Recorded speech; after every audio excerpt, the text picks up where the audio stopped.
In this video, we're going to be looking at autonomous first-order ordinary differential equations.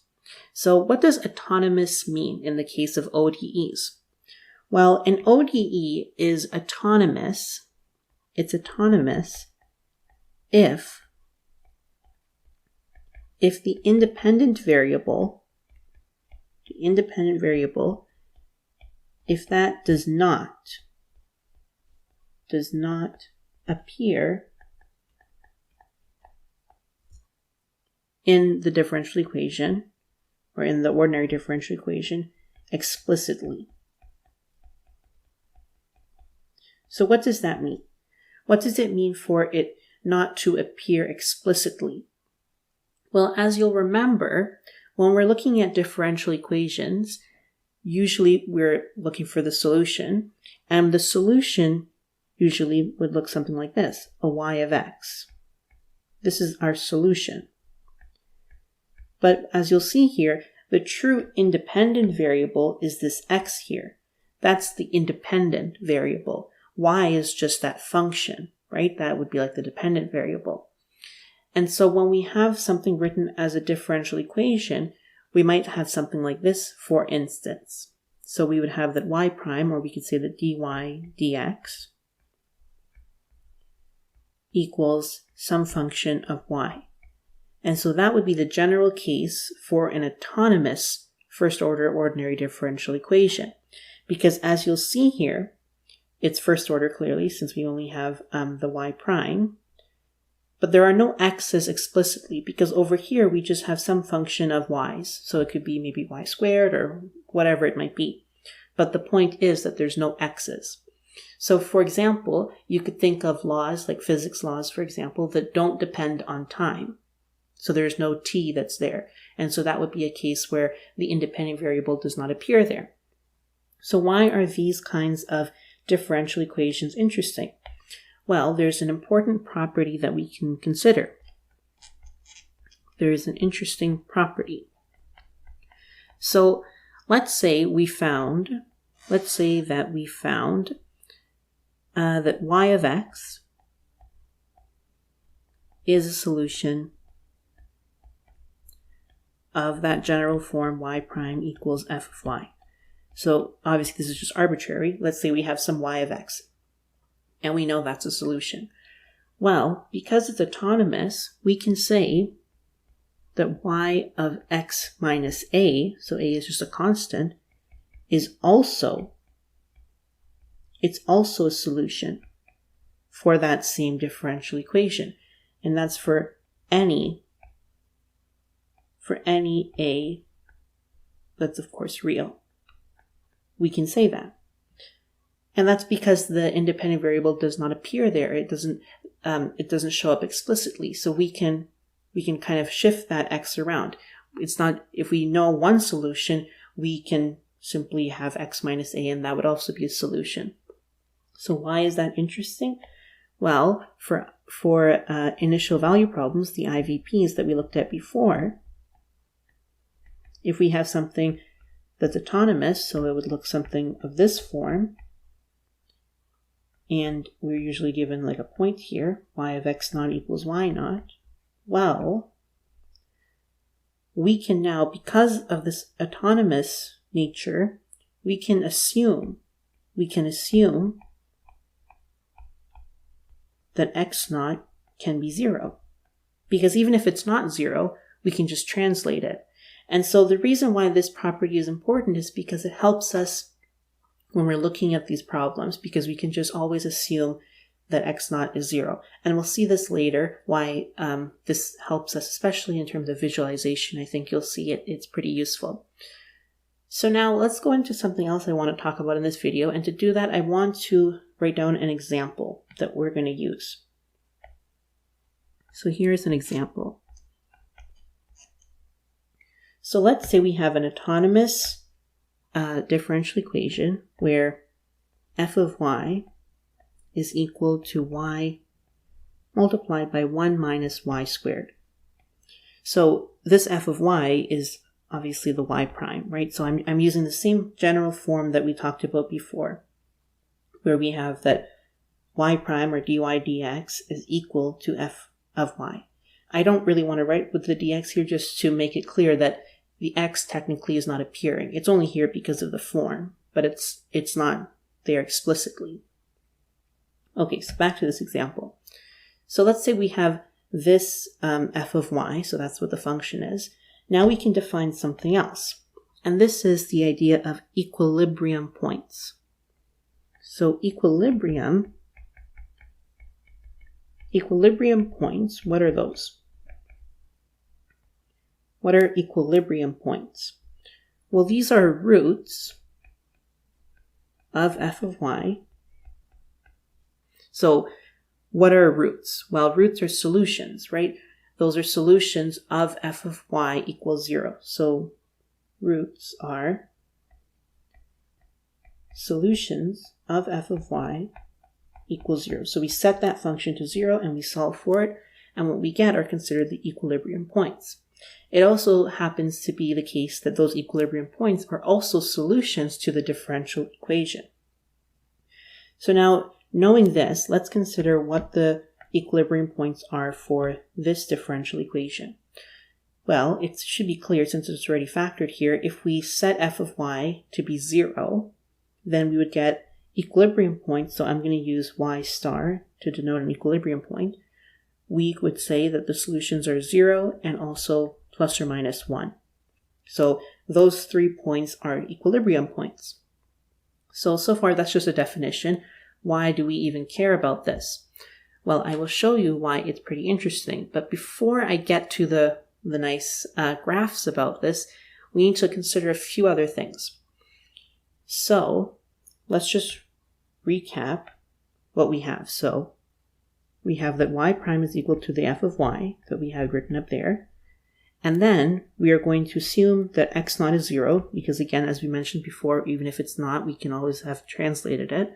So we assume it is, but we don't know what y naught is. So in other words, we could solve, because of the autonomous equation we're given here, we can solve for a family of solutions, but because we don't know what y naught is, we can't decide a particular solution. So we will just write it here as y naught. Now, using this information, what can we say? So let's think about this. If we have a y naught where f of y naught is greater than 0, what does this mean? So what is f of y in general? Well, remember, that's the y prime. And if you think back to what we know about graphing functions, the derivative, or the y prime, you could think of as telling you if it's increasing or decreasing depending on if it's positive or negative. That is, if the original function is increasing or decreasing. So if f of y naught is greater than 0, that means that y prime of 0 is greater than 0, right? Because you'll remember we are choosing that y naught corresponds to x naught equaling 0. So in other words, where the function y of x begins, it would begin at the y-axis, because we are saying that x naught is equal to 0. And so if y prime of 0 is greater than 0, that therefore means that y of x, which is our solution, right, our solution to the differential equation, must be increasing, initially anyways. Because if we are moving in the x positive direction after x naught and y naught, our initial points, then initially we are going to be increasing because we are assuming the case when f of y naught is greater than 0. So I hope that is pretty clear. And now let's think about the converse of that, which would be when f of y naught is less than 0. And in that case, pretty much the same thing applies, just flipped around. So now the derivative would be less than 0. And so that means that y of x is decreasing initially. It's decreasing initially. Okay, so now with all of that cleared up, and so we can understand all of these kind of terminologies and ideas, now let's put this together. So let's go back to our example that we had. Our example was that f of y is equal to y, and then 1 minus y squared. Okay, so let's do an interesting graph. And so this graph is going to look something like this. So we'll have this axis and we'll have this one, but pay attention to how I'm denoting them. So on the horizontal axis, we'll call this y, and up here, we'll call this one f of y. So it might be a little strange right now, but you have to realize that if you're thinking back to our normal y and x axes that we think of, this part here, f of y, is going to be our y-axis. You could think of it as like vertical axis. And then imagine these y's are now our x, so our x-axis. That's where that goes. So it's just like a little subtlety of why I'm doing this. And the reason I am is because I want to show you when the derivative is positive and negative. And to know that it's nice to be able to graph it because we can see it very clearly. So first off, we know something already. We know the equilibrium points, or we know when f of y is equal to 0. So when f of y is equal to 0, that means we'll have something that's on this axis, right? Because f of y is 0. And what did we say? That happens when y, the equilibrium point, the y star, is 0 or plus or minus 1. So we know that we'll have a point here, we'll have a point here, and we'll have a point here. And let's just label them. So minus 1, that would be obviously 0, and here is 1. I'll just write that in there. Now, this is not really anything abstract, really. I'm just graphing this function, right, given those axes that I've defined, right? I'm just graphing this f of y equals y multiplied by 1 minus y squared. So this graph would look something like this. So we'll go like this, and then it will come back up, and then down again, and then it will go down. So how did I know to draw it like this? Well, I'm not trying to draw it perfectly, because that doesn't matter. I don't care what the specific values are. I just want to know when f of y is positive, negative, or 0. But even still, how did I draw this? Well, you'll remember from earlier how we graph functions. You probably have learned this before, that we are going to consider when f of y is negative or positive in certain regions, right? We are looking for the regions in between all of the equilibrium points here when it's 0. So we'll consider the case, pick any number that's less than minus 1. And if you put that in here, you'll always find that f of y ends up being positive. And then if you do the same thing between minus 1 and 0, pick any number between there, put it into their f of y, and what you'll get is it's always going to be negative. Same thing between 0 and 1, and we'll always get positive, and then after 1 all the way up to infinity, you'll get that it's negative. So that's all we cared about. We didn't care about the exact shape, just we wanted to kind of visualize these signs. You didn't really need to graph it, I just wanted to show you that, just to make it clear. So now let's summarize this. What does this mean? So f of y, when is it greater than 0? Well, it's greater than 0 when y is either from minus infinity to 1, but obviously not including those points, right? And then also, so we also have the case when it's between 0 and 1. So those two. And so when is f of y less than 0? When is it negative? Well, y would then have to be between minus 1 and 0, and it could also be between 1 and positive infinity. I'm just reading that off of the graph, right? That's what we just concluded here. So now let's put that information together. So I want to do another graph now, but it's going to be slightly different. So let me move down here. So here I'm going to have the axes here, and I'll have another one over here. But I'm going to label them differently now. Now, like before, this is kind of a weird function if you think of it, because we have f of y, but isn't y really the function that we're looking for, the solution function? It is, right? What we drew here, this is not the solution function. This is just f of y, so we can tell what the slopes are. That's all this was about. Now I actually want to draw our family of solutions and what they might look like. So to do that, Up here, I'm going to have y, and over here, I'll have x. So now this is like our true family of solutions you could think of. So first, let's plot when we know y of x is 0. We know when y of x should be 0, right? Or sorry, not when it should be 0, but when the slope is 0. So in other words, when it's a horizontal line, I should say. So in that case, we know it happens at 0, we know it happens at 1, and we know it happens at -1. And then we know the slope is 0, so they'll just be horizontal lines. So we have those horizontal lines. Well, it should be horizontal, but you get the point. So again, how did I know it's horizontal? Because those are the points where y prime, the slope, was 0. So now when I actually draw the function, the slope should be 0. In other words, they should be horizontal. Okay, so now what else do we know? Well, let me write this in so we see what we're working with. So we have 0, -1, and 1. Okay, so now we have lots of different possibilities, remember, because we don't know what y naught is. However, remember we were talking about this before. If we know that f of y naught, if we know that it was greater than 0, then we could tell that it's increasing. If we know that it was less than 0, we could say that it's decreasing. And here, we know when f of y in general, when it should be increasing or decreasing.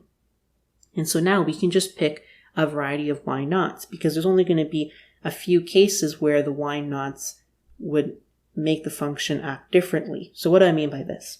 Let's think of some possible solutions. So let's say we have a y naught that's here.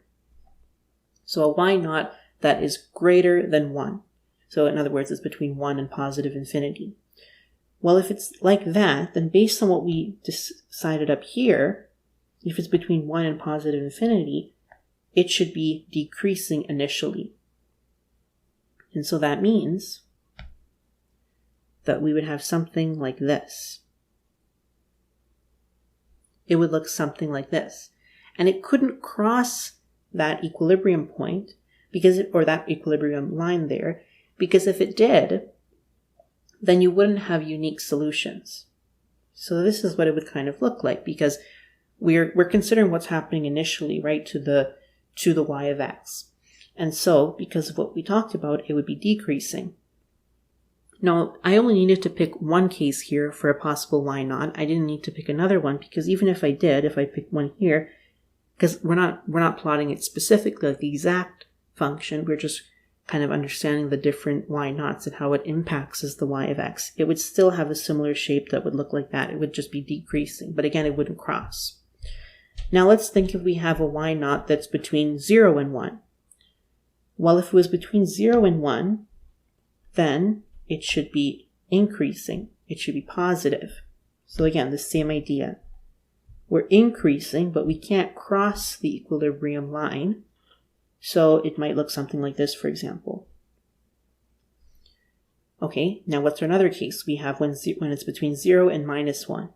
Well, in that case, when it's between 0 and or I guess I should say between -1 and 0, up here we know that it should be decreasing. So if it's decreasing, it might look something like this. And finally, we have the case where it's between -infinity to -1. And in that case, we know that it's increasing. So it might look something like this. It might look something like that. So again, I just want to reiterate what I'm drawing here is what the possible solutions, y of x, what they would look like initially and how that depends on what y naught we started with. And so this is why obviously it's important. We can't just have y naught. If we want a particular solution, it's hard to say what it would be because we need to know what y naught is. And you can see here how it depends. Something I did mention earlier, but just to make it clear, the reason why y naughts are starting at the x-axis here is because, as you remember from before, we could choose x naught to be 0. Because again, even if it wasn't, we could translate it. And so that's what we have here. So let me write this down so it's clear. We had equilibrium lines y equals 1, y equals 0, and y equals -1. And from those helped us to figure out what the possible solutions would look like. So now there's one final thing to think about in this video, and it's about whether an equilibrium point is stable or if it's semi-stable. So let's think about this. So I'm going to come back to this graph, but let's just write down a definition here. So an equilibrium point, so the equilibrium point, so again, I usually am going to denote it as y star, and so just a reminder, what does that mean? It means that f of y star should be 0, or the derivative should be 0. And so this is called stable if, so I'm going to write down the technical definition and then I'll show you kind of how you would see this. So this happens if the absolute value of y of x minus the equilibrium point, if that goes to 0 as x goes to infinity. And then if it's not stable, it could be semi-stable.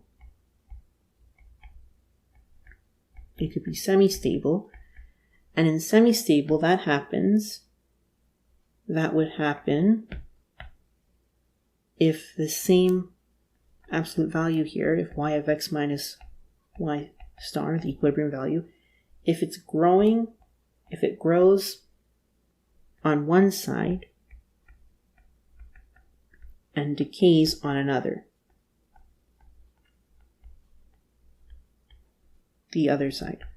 on the other side of y star. So this probably seems very confusing. What am I even talking about? And that's okay. I just wanted you to have the technical definition so you know kind of mathematically how I'm speaking. But I'll show you it's actually not that confusing once you see a picture of it. Okay.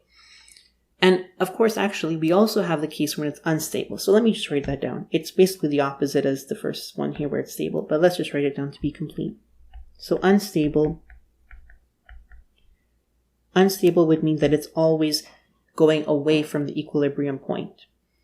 So actually, instead of me writing it down, let me show it to you because I think this is going to be confusing. So let's show it to you. So if I go back here to the graph we were looking at, let's consider these equilibrium points. So again, we're trying to classify the equilibrium points. So if we consider y equals 1 over here, if we look at it, regardless of what y naughts we choose on either side, if it's above or if it's below, what we'll get is that we're trending towards the line. So I'm just annotating it here just so we can see it. We're trending towards the line. So if I pick a x value, hold x constant here, hold x constant. So let me just clear this up because I just want it to be clear here. So let's say we picked an x value here. If I pick this would be y of x, right? And this would be our equilibrium value. And so I'm finding the difference there, right? That's the absolute value. And then I'll do it again later on as x goes to infinity. And I'll keep doing that. And that difference is eventually going to 0, right? But remember, it's not just one side, it's the absolute value, right? It's the absolute value. So if the same thing happens on the other side, which is it does, it's turning to 0, as you can see here, the solutions are kind of converging. They're converging towards the equilibrium line. And if they do that, then it's stable. Now, what's unstable? Well, we actually don't have a clear example here of a situation where it's unstable, so I will show you another one, but we do have a case where it's unstable. And so y of 0, for example, is unstable because we have, if you're above that line, it's going away from it, right? And if you're below, it's also going away from it. So it's, in other words, it's not trending towards 0, right? Because it's not getting closer to it, it's getting further. And so that would be unstable. And again, you can see here that the -1 is stable, right? Because it's just like the first one. So in other words, we have here that y equals 1 is stable. Y equals 0 is unstable. It's unstable. and y equals minus 1 is stable. Okay, so that was, I just wanted to tie it to the previous example, but I have another example that I want to show you, and I think this is going to be very clear, and then you'll kind of get what's going on. So again, I didn't give you a specific definition for unstable, but I think it's pretty clear up here what that means, because I think the technical definitions are a bit confusing. Okay, so for the last thing in this video, I want to do one last example to illustrate this stable point. Okay, so let's say we have that y prime is equal to y squared, 1 minus y cubed, 2 minus y to the 4th, and of course that's the f of y, right? That's how we've been, that's the notation we've been using. So it's just a simple polynomial here, so let's figure out the equilibrium points. So when f of y is equal to 0. So f of y is equal to 0 when y is, well, it's already nicely factored for us, so we can just read them off. So it's when it would be 0, when it would be 1, or if it was 2. So in any of those cases, f of y is equal to 0, and only in those cases. So now, let's draw one of those graphs we were looking at before. So we have that, I'll use this line here. And we have this, and actually I can do before it too, just so it's complete. And then we'll have here f of y, and we'll have here y. And now we have our points.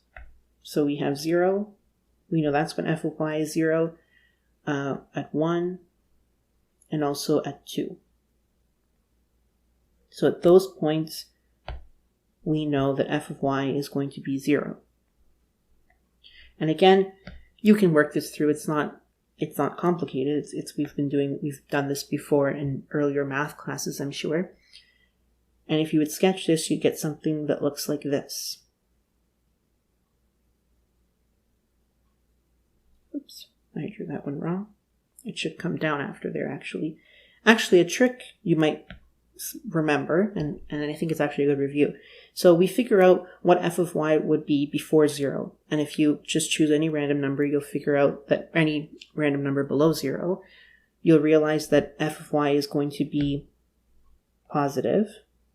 And now, at the point when y is equal to 0, if we look at the term where we got that from, which was the y squared here, because the exponent is even, we know that it's not going to cross.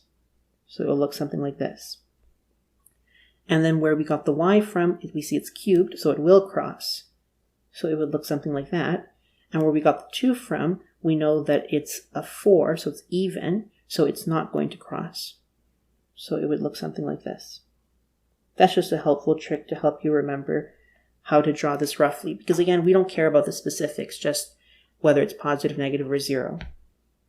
So from this graph, we can easily see it's positive here, it's positive here, it's negative here, and it's negative here. So now we know all the cases when what f of y is, all the different signs. And so now let's draw this other graph, the actual solution graph, and put this together with the stability. So here we have x, and here we have, actually let me draw this differently because we're going to need some more space in the positive direction, because our equilibrium points are up there. So x, y, let's put in our equilibrium points. So we have 1 at 0, we have 1 at 1, and we have 1 at 2. So let me draw those in. We have 2, 1, and 0. Again, we're starting at the y-axis because we know that we can choose x naught to be 0. And so now if I do this, let's consider all the cases for y naughts, or all the really different cases, and there's just 4 here, because there's 4 different sections. So between 2 and infinity, if we are going to infinity, f of y is always negative. So that means we'll have something that looks like this. And the x tends towards positive infinity. Between 1 and 2, so between this section, again it's negative. So we would have, for any y naught between that interval, it would look something like this. initially. Again, just to reiterate, we're looking at what happens initially. That's why I can just draw it like this. Then the next section between 0 and 1, here it's positive.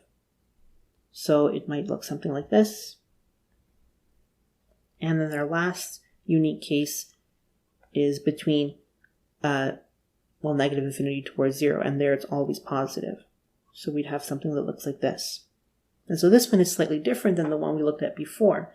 And so now we can think about we saw the unstable before, now we can see what we mean by semi-stable.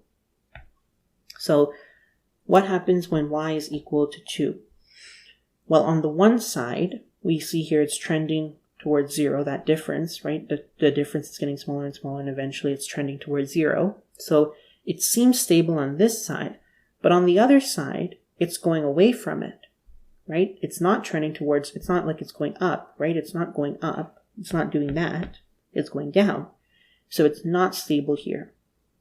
And so this is what we call semi-stable. That's what we call semi-stable. So that's, if I just go back to their definition, the technical one here, when it's growing on one side, right? So unstable would mean it's growing on both sides, but here it's just growing on the one side, here it's growing. And on the other side, it's decaying. Here it's decaying, right? It's getting closer. So that's semi-stable. One, we've seen that example before in the previous case. When y equals 1, this is stable because both sides are trending towards that equilibrium point or equilibrium line. And then for our last equilibrium line here, y equals 0, we see the similar idea as what happened first. On one side, we have it growing away from it, right? This distance is getting larger. And on the other side, we see that the distance is getting smaller. So it's trending to 0. And so again, that would be semi-stable. So that would be it for this video. I hope that was pretty clear. It's a pretty long video, but I hope you understand now what we mean when we're talking about stability and how we also think about autonomous equations and why they're interesting. So again, this was the case for first order ordinary differential equations.